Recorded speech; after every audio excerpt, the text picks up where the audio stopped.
The sun had not yet risen over Arlington National Cemetery when Sergeant Marcus Johnson began his morning ritual. The air was cool and still, carrying that quiet heaviness that only exists in places where heroes sleep forever. Marcus stood at attention before his mirror, adjusting the black fabric of his tomb guard uniform with practiced hands. Every stitch, every button, every polished surface had to be perfect. There was no room for error, not when your duty was to honor those who gave everything. As he fastened the last golden button, Marcus allowed himself one slow breath. Today was different. Today, he wouldn't be walking the familiar path beside the tomb of the unknown soldier with its precise 21 steps. Instead, he had been given a mission that weighed heavier than his ceremonial rifle. He was to escort home the body of Private First Class Daniel Carter, a 19-year-old soldier killed overseas. The notification had come late last night, and though Marcus had performed this duty many times before, each case felt like the first. The drive to the military mortuary was silent. Marcus watched the dark streets pass by, his mind tracing the journey ahead.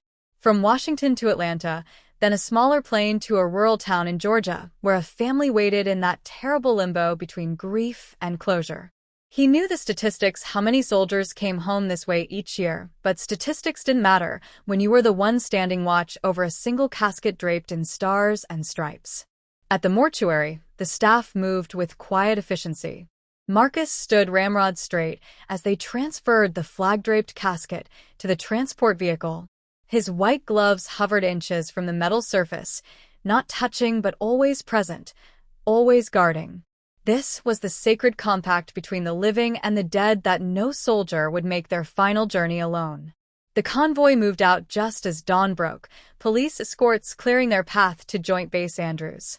Marcus sat in the front passenger seat of the hearse, his eyes never leaving the casket visible through the partition window. Somewhere over the Atlantic right now, commercial flights carried passengers worrying about connecting flights and lost luggage. None of them would know about this solitary transport moving through the morning, carrying what remained of a boy who had volunteered to stand between danger and his country. When they reached the airfield, Marcus took his position at the head of the casket as the honor team lifted it from the vehicle. His boots hit the tarmac in perfect rhythm with the others, their synchronized steps speaking louder than any eulogy. The flight crew of the chartered plane stood at attention along the ramp, their usual casual postures replaced by military bearing. As the casket was secured in the aircraft's special compartment, Marcus performed one final inspection.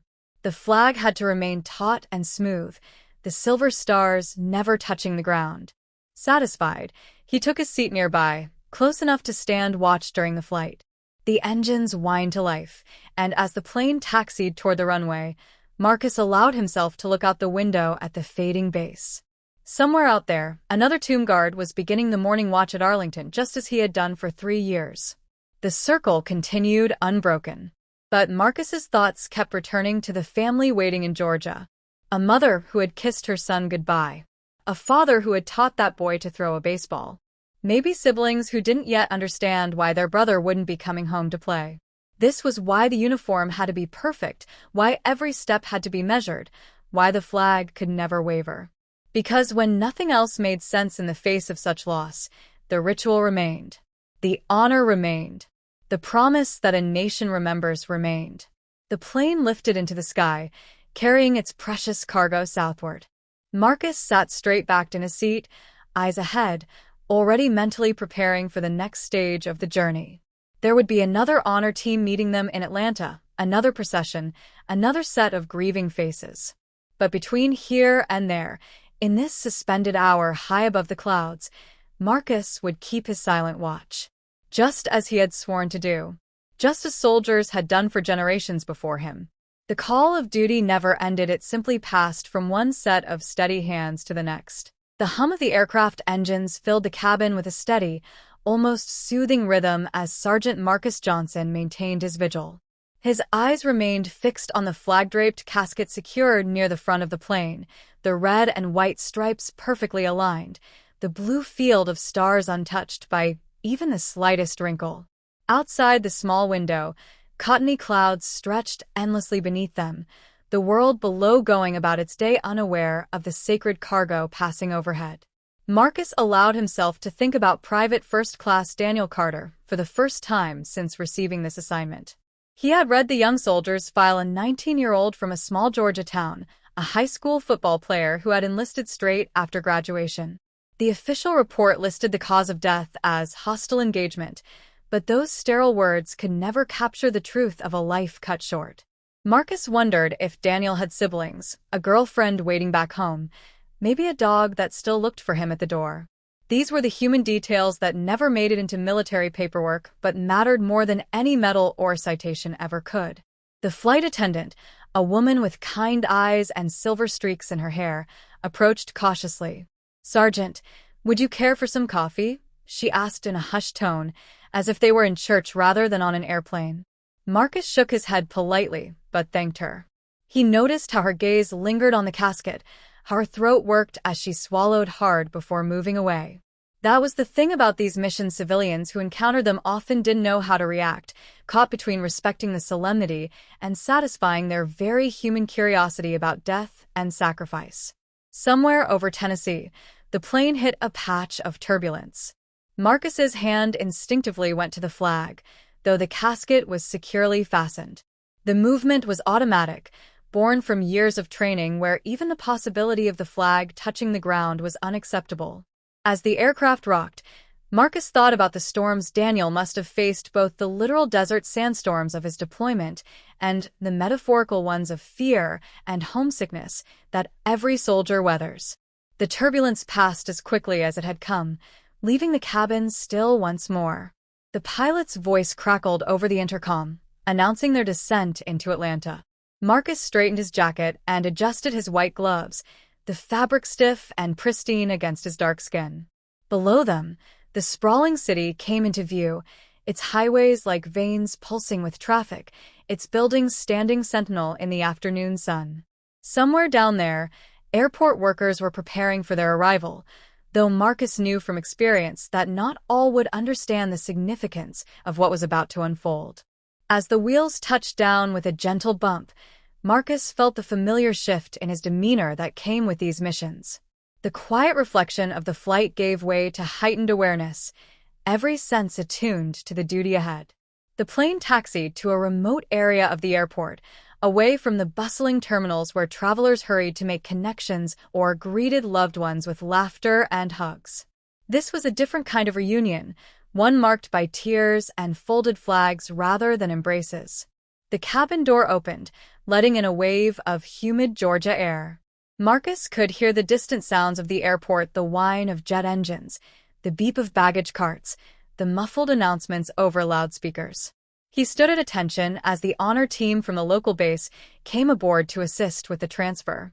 Their movements were precise, practiced, each soldier understanding the sacred trust they were about to fulfill. Together, they lifted the casket with deliberate care, the weight more emotional than physical.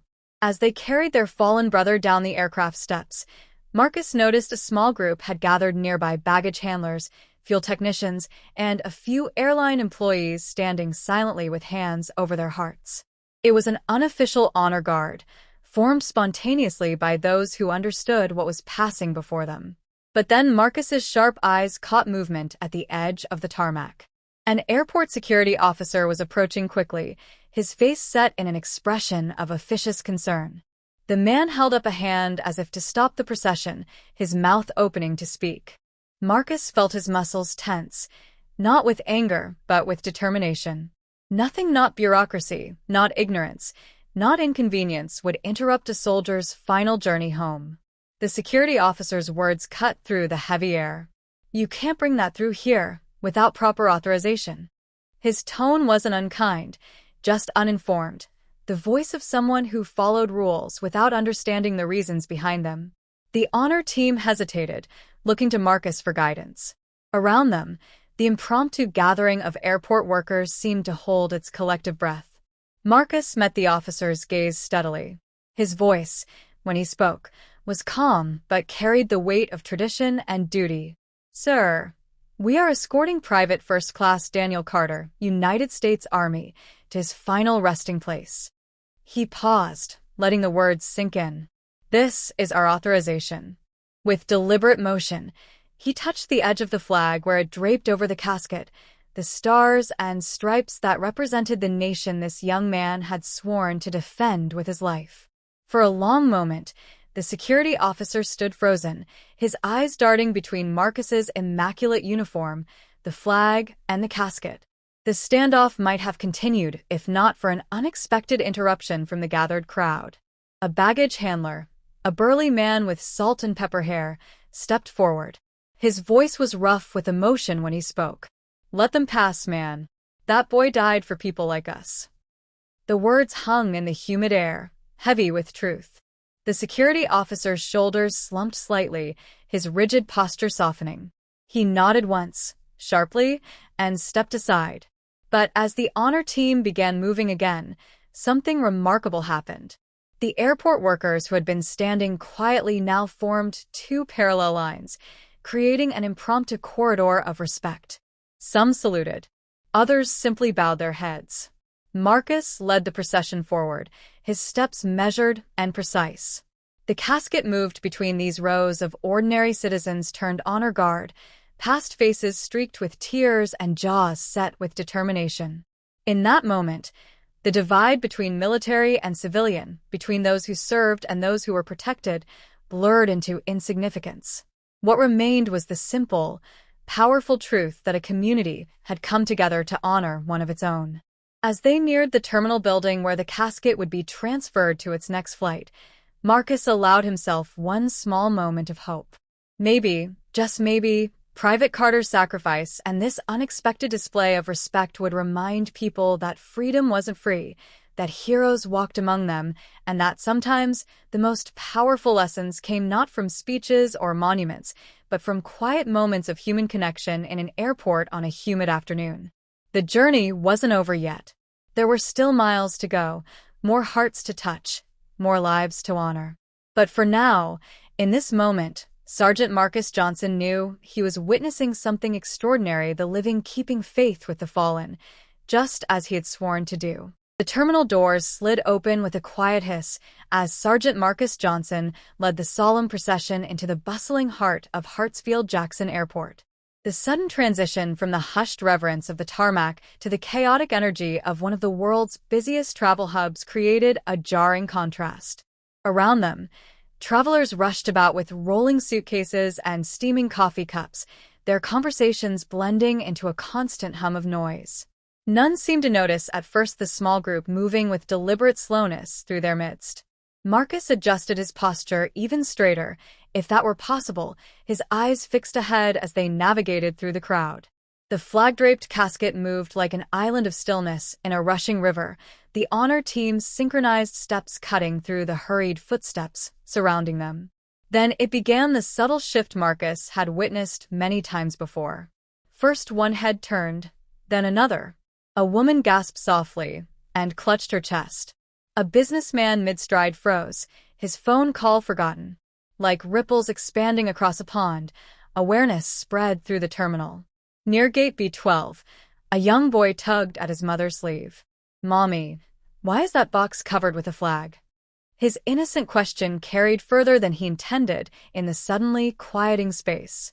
The mother's eyes welled with tears as she knelt to whisper an explanation, her hands trembling as she placed them over her son's small shoulders. The security officer who had challenged them outside now walked slightly ahead, clearing a path with quiet authority.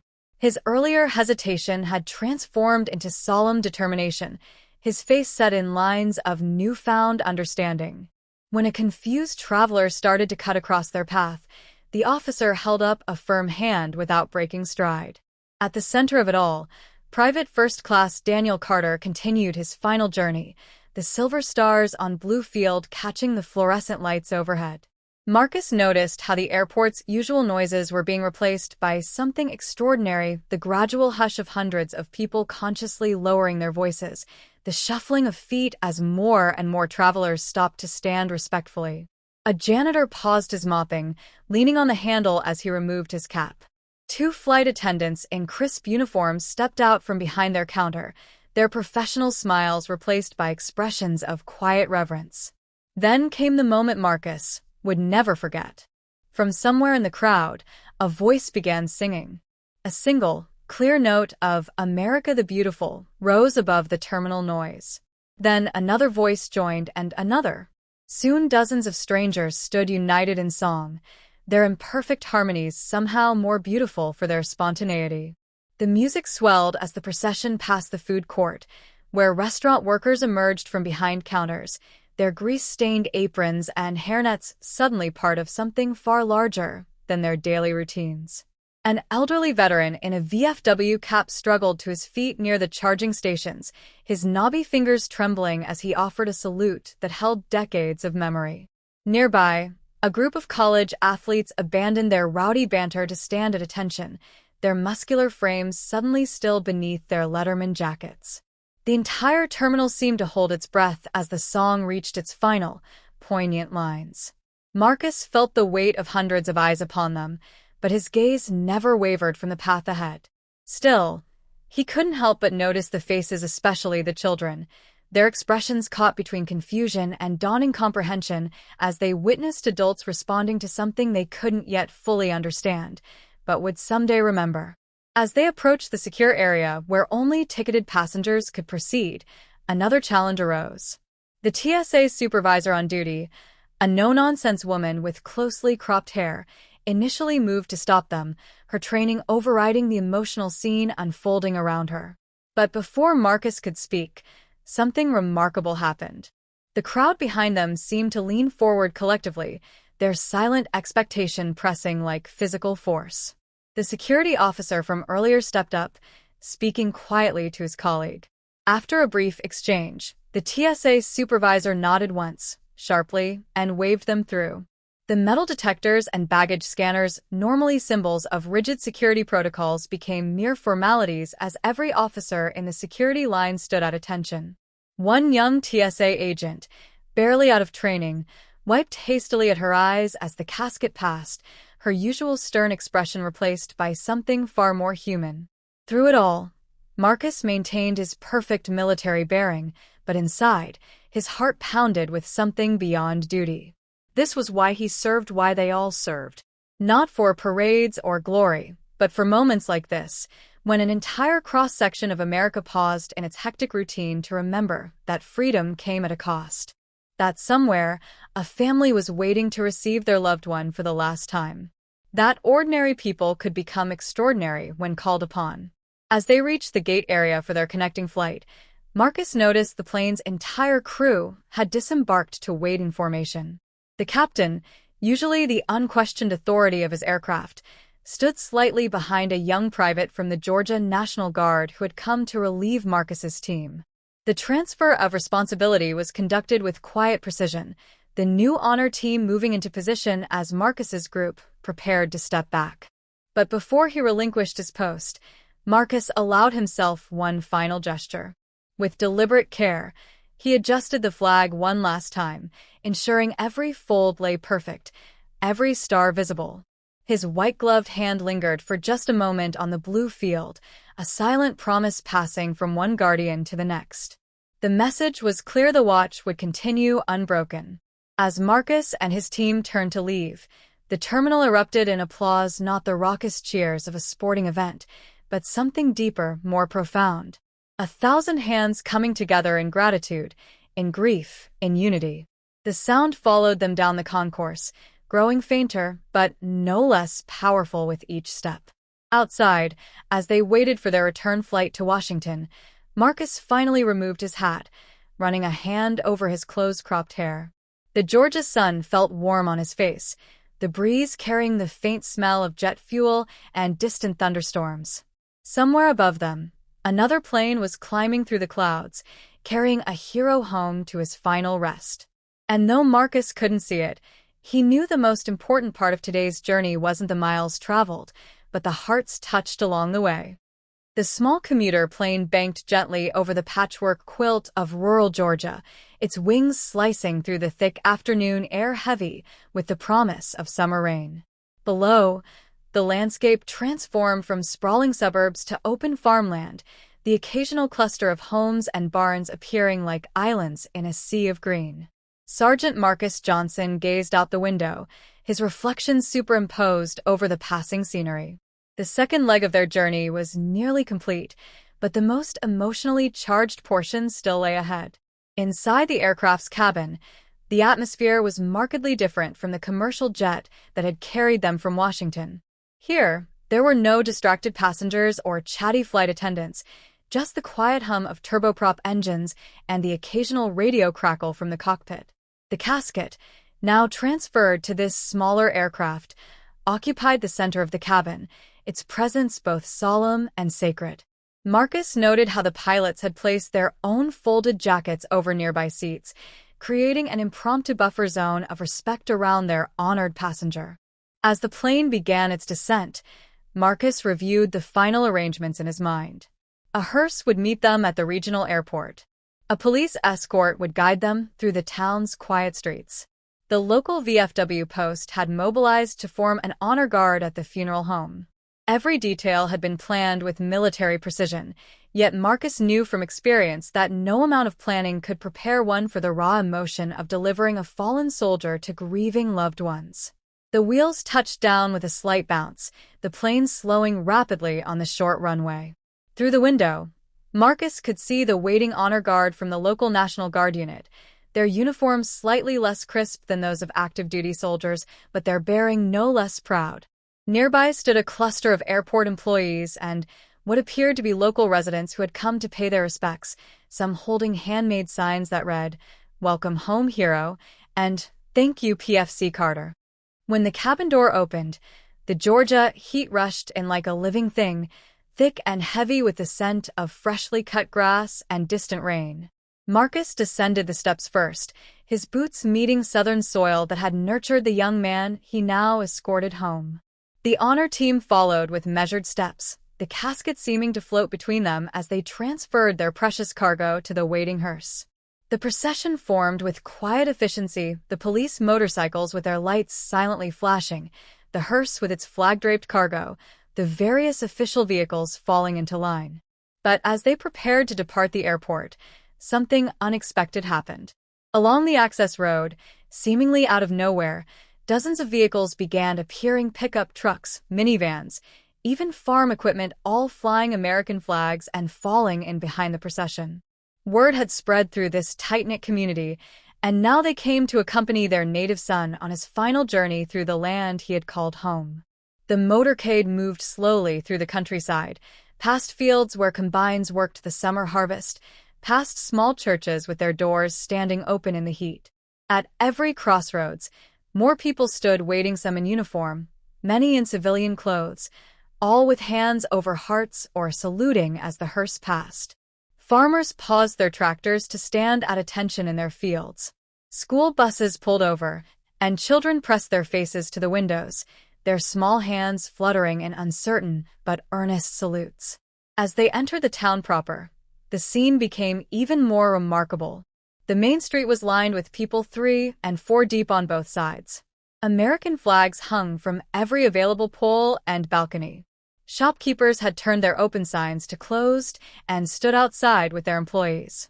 The fire department had raised a giant flag between 2 ladder trucks, its folds rippling majestically in the breeze as the procession passed beneath.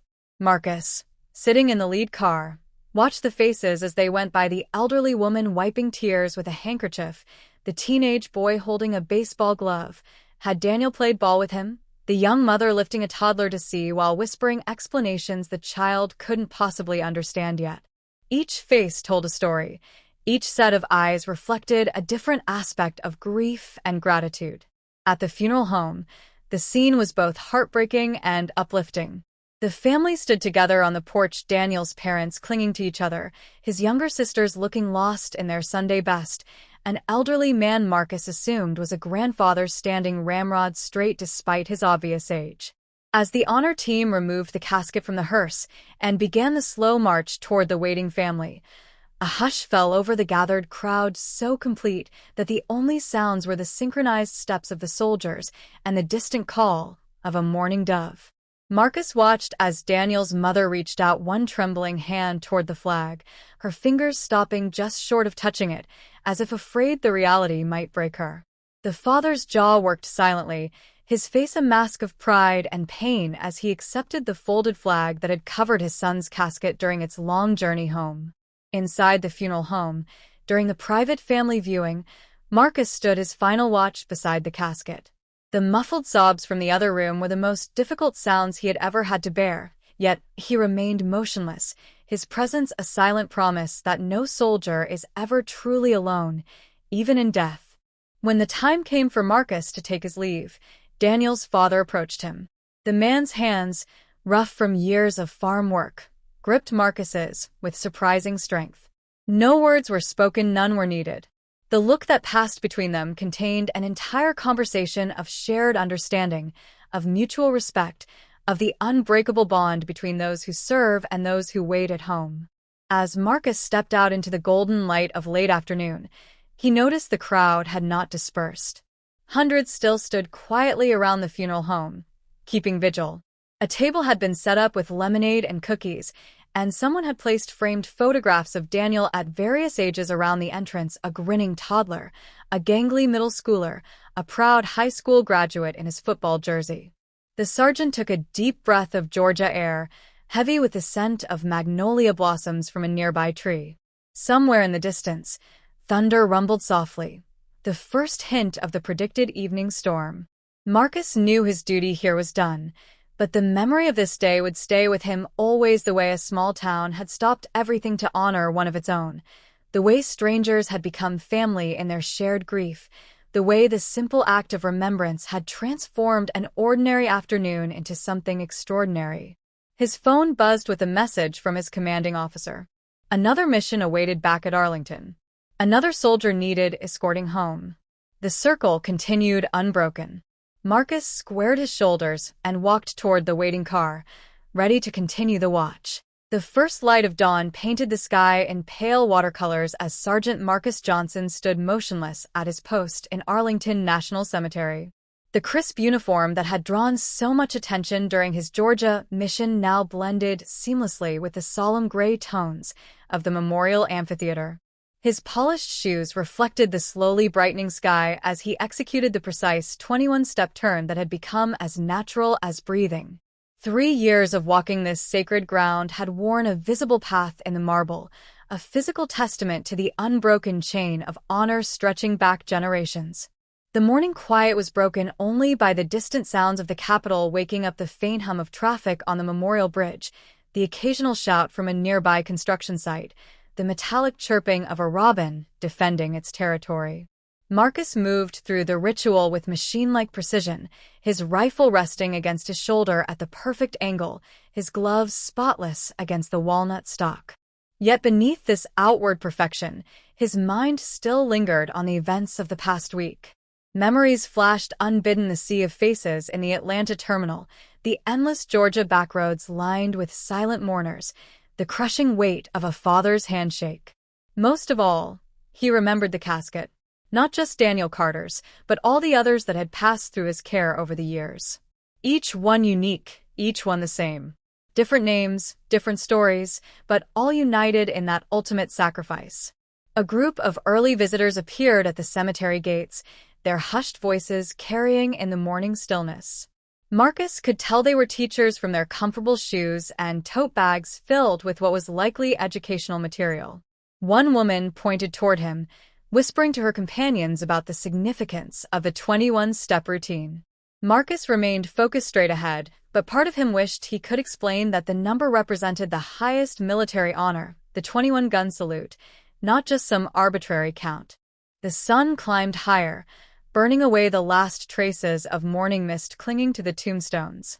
Heat began radiating from the marble beneath his feet, but Marcus didn't flinch. He'd stood watch in far worse 100-degree summers with humidity thick enough to drink, icy winter mornings when his breath froze on the rifle barrel, torrential downpours that turned his uniform into a second skin. Weather was irrelevant when honoring the fallen. By mid-morning, the usual crowds had arrived, tour buses disgorging visitors, families pushing strollers along the winding paths, veterans making solitary pilgrimages to old comrades. Marcus noticed a familiar pattern in their behavior. Most approached with noisy excitement, then fell silent as they neared the tomb. Children who had been running and laughing moments before instinctively stilled when they saw the sentinel in his precise movements. It was a transformation Marcus had witnessed countless times, yet it never lost its power. During the changing of the guard ceremony, Marcus spotted a face in the crowd that made his pulse quicken. Standing slightly apart from the main group was the security officer from Atlanta, the one who had initially tried to stop the procession. The man's civilian clothes and camera marked him as a tourist, but the way he stood at rigid attention during the ceremony revealed his military bearing. When their eyes met briefly during Marcus's inspection of the relief commander's rifle, the man gave an almost imperceptible nod of recognition and respect. The afternoon brought a special wreath-laying ceremony for a group of Gold Star families.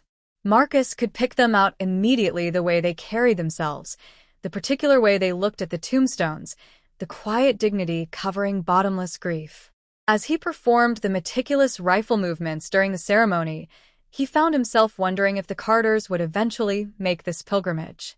Would Daniel's mother someday stand before this very tomb, seeking connection with her son through the anonymous sacrifice it represented? A sudden commotion at the edge of the plaza drew Marcus's attention without breaking protocol. A young boy, maybe 7 or 8, had broken away from his family and was running toward the tomb. Parents and guards moved to intercept, but Marcus saw what they didn't: the small plastic army figure clutched in the child's hand. The boy stopped just short of the marble platform, his face suddenly uncertain. With trembling hands, he placed the toy soldier at the base of the tomb, then snapped off a salute so earnest it brought tears to several onlookers' eyes. As evening approached and the crowds thinned, Marcus's relief arrived. The transfer of duty was executed with flawless precision, each movement choreographed over decades of tradition. Only when he was safely out of public view in the guard quarters did Marcus allow himself to relax his posture slightly. The ritual of cleaning his rifle became a meditation, each swipe of the cloth smoothing away the stresses of the day along with any stray fingerprints. His commanding officer appeared in the doorway, holding out a folded piece of paper. "Another mission, Johnson. Flight leaves at 0600 tomorrow." Marcus accepted the orders without comment, but the colonel hesitated. "There's something else. That incident in Atlanta? It's gone viral. Pentagon's getting calls from news outlets nationwide." He handed Marcus a tablet showing a news article with the headline, "Airport Standoff Becomes Moment of National Unity." The accompanying photo showed Marcus standing resolute before the casket, surrounded by saluting airport workers. Marcus handed back the tablet. "It wasn't about me, sir." The colonel smiled faintly. "I know. But sometimes the country needs reminding what honor looks like." He turned to leave, then paused. "That family in Georgia? They requested you specifically handle the funeral detail. Seems you made quite an impression." Alone again, Marcus stared at his reflection in the mirror, seeing not just a soldier, but a link in an unbroken chain stretching back through generations of service. Somewhere out there, another family waited in that terrible limbo between notification and homecoming. Another community stood ready to line the streets with flags and tears. Another name would soon join the roll call of heroes. He reached for his uniform brush, ready to begin the process anew. The watch continued. The pre-dawn air carried the scent of freshly cut grass and damp earth as Sergeant Marcus Johnson stepped off the bus at Joint Base Andrews. His freshly pressed uniform held the crispness of early morning, every seam aligned with military precision. Today's mission felt different somehow, though the routine remained unchanged. Perhaps it was the weight of recent events or the quiet knowledge that his story had touched millions. Or perhaps it was simply the way the first golden rays of sunlight caught the edges of the waiting transport plane, making the moment feel suspended outside of normal time. Marcus moved through the familiar preparations with automatic precision. The inspection of the casket, the verification of paperwork, the coordination with the honor guard. Each step carried the gravity of ritual, the solemn beauty of tradition performed exactly as it had been for generations of soldiers before him. Today he would escort Staff Sergeant Emily Rodriguez home to her family in Albuquerque, a decorated medic killed while pulling wounded comrades to safety. Her file photo showed a smiling woman with kind eyes and a determined set to her jaw. As the honor team carried the flag-draped casket toward the aircraft, Marcus noticed something unusual. The normally busy flight line had gone quiet. Ground crew members stood at attention along the tarmac, their usual bustling activity paused in silent tribute. A fuel truck driver had climbed down from his cab, his grimy cap held over his heart. Even the ever-present hum of generators seemed muted this morning. Word had clearly spread about this particular mission, about the sergeant who had become an unwitting symbol of military honor. The flight west passed in quiet reflection. Marcus sat straight-backed near the casket, his eyes occasionally drifting to the small window where cloud formations gave way to the patchwork landscape of Middle America. Somewhere down there, people were going about their normal lives, commuting to work, dropping children at school, arguing about politics, unaware of the sacred cargo passing overhead. He wondered how many similar flights were in the air at this very moment, each carrying their own heartbreaking burden home. When they landed in Albuquerque, the scene at the airport was markedly different from Atlanta. Local officials had clearly prepared for their arrival. A full police escort waited on the tarmac, their motorcycles arranged in precise formation. Nearby stood a contingent from the local VFW, their aging frames held proudly erect despite the years weighing on their shoulders. Most surprisingly, a crowd had gathered behind security barriers, many holding handmade signs reading, "Thank you SSG Rodriguez" and "Heroes Never Forgotten." As the honor team carried the casket toward the waiting hearse, Marcus noticed a subtle shift in the air. The usual airport noises seemed muffled, replaced by an almost reverent silence. Travelers pressed against the terminal windows, their faces solemn. A TSA agent stood at the security checkpoint with tears streaming down her face, her hand over her heart. The change was most evident in the eyes of the police officers forming the escort, their professional demeanors softened by something deeper, more personal. The procession through Albuquerque streets became a powerful testament to a community's love. Firefighters stood atop their trucks on overpasses, saluting as the hearse passed beneath. School children lined the sidewalks, small flags clutched in their hands. Business owners had turned their signs to "closed" and joined the growing crowd along the route. At one intersection, an entire motorcycle club waited in formation, their leather vests adorned with military patches, their rough faces unashamed of the tears cutting through road dust. Marcus, riding in the lead car, watched the unfolding scenes with quiet awe. This was why the military placed such importance on ceremony, on tradition. Not for show or pageantry, but because these rituals gave shape to grief that might otherwise be too large to bear. They provided a language for emotions too deep for words. Every folded flag, every rifle salute, every precisely measured step spoke volumes about the value of a life given in service. At the funeral home, the Rodriguez family waited on the porch. Emily's parents stood arm in arm, their faces etched with grief and pride. Her younger brother, himself in army fatigues, stood ramrod straight, his jaw clenched against emotion. Beside them, an elderly woman Marcus assumed was a grandmother clutched a framed photo to her chest, the same smiling face from the military file, but surrounded by family at some happier time. The transfer of the casket from hearse to funeral home unfolded with heartbreaking dignity. Marcus watched as Emily's mother reached out to touch the flag, her fingers trembling against the stars. He saw the exact moment when reality fully struck the father, when his strong facade cracked just enough to let a single tear escape. The brother's salute held just a second longer than protocol demanded, a personal farewell beyond military custom. Inside, during the private family viewing, Marcus took his position beside the casket. The muffled sobs from the next room were familiar now, yet no easier to hear. His white-gloved hands remained perfectly still at his sides, but his mind wandered to all the families he'd stood with over the years. The Carters in Georgia, the Rodriguez family here today, countless others before them. Each unique in their grief, yet united in their need to know their loved one mattered. When the time came for Marcus to leave, Emily's brother approached him. The young soldier's voice was rough with emotion when he spoke. "She wrote about you, you know." After the Atlanta thing went viral, said the country needed more reminders of what real honor looks like. He pressed something into Marcus's hand, a challenge coin from Emily's unit, well-worn from being carried in a pocket overseas. She'd want you to have this. The weight of the coin in his palm felt heavier than its metal. Marcus had no words adequate for the moment, so he simply nodded, the gesture carrying more meaning than any speech could. Outside, the New Mexico sun beat down mercilessly, but Marcus barely noticed. He stood for a long moment watching the comings and goings at the funeral home, friends arriving with food, neighbors stopping to sign the guest book, veterans holding quiet conversations in the parking lot. His phone buzzed with a message from Arlington. Another mission awaited. Another soldier needed escorting home. The circle continued unbroken. As Marcus walked toward the waiting car, he turned the challenge coin over in his fingers, feeling the ridges and imperfections that spoke of its history.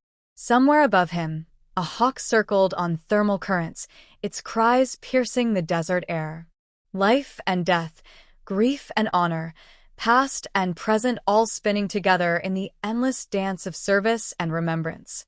He took one last look at the funeral home, at the American flag fluttering at half-staff, at the people coming together to honor one of their own. Then Sergeant Marcus Johnson squared his shoulders, climbed into the car, and prepared to continue the watch. The end.